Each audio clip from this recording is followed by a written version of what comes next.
په نوې نظم د چې نن به د درد په انتخا باندې خبره کوو، نن به په ویرو په جړا باندې خبره کوو، هم به ملک هم به ملا باندې خبره کوو، په جار به هره ناروا باندې خبره کوو. واکداره وایه چې تا څومره پښتانه وژلي، واکدار تا زما د قام د سر سړي وژلي. زه درنه سوال کوم، زما د سوال جواب راکا، زه غلی نه کینم، د هر پښتون حساب راکا. دا ټوپک لرې کړه له جنګ ستړی شوی یم، مخ دې شي ورک په ټوپک څه کوم رباب راکا. که زه خپل حق غواړم چاته ملامت نه یم، که زه خپل حق غواړم چاته ملامت نه یم، زه به تر څو پورې پټ پټ په دې خپل غم جاړم. زما خو زړه چوي له خفګانه څنګ به کم جاړم، ګناه مې هم معلومه نه شوه له خمرم جاړم. زه خو پښتون یم د هر پښتون په غم جاړم، زما خو دومره وسایل دي چې توبې وباسه.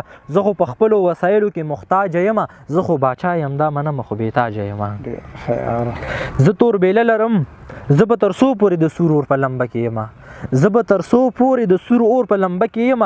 زه تور بیله لرم خو بیا هم په تیاره کې یم، قسم دی پوه نه یم زه په څه لانجه کې یم، مړه دا ژوند دی زه په کومه مغمه کې یم.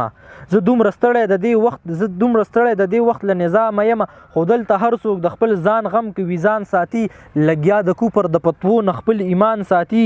دلته که جنگ دی اختلاف دی نو په دې جنگ دی، یوه خبر د برباد پښتون په حق نه کوي.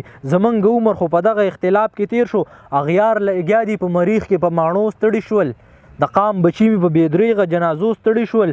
زه به تر څو پورې ړندو خلقو ته لار ښایمه، توتیان لرم خو توتیانو ته چغار ښایمه، چې په رڼا میندې ولې په تیارې لګیا دي. دې کې کوم خلق د کرک په کارخانې لګیا دي، خو که لګیا دي نو په دغه مسلې لګیا دي.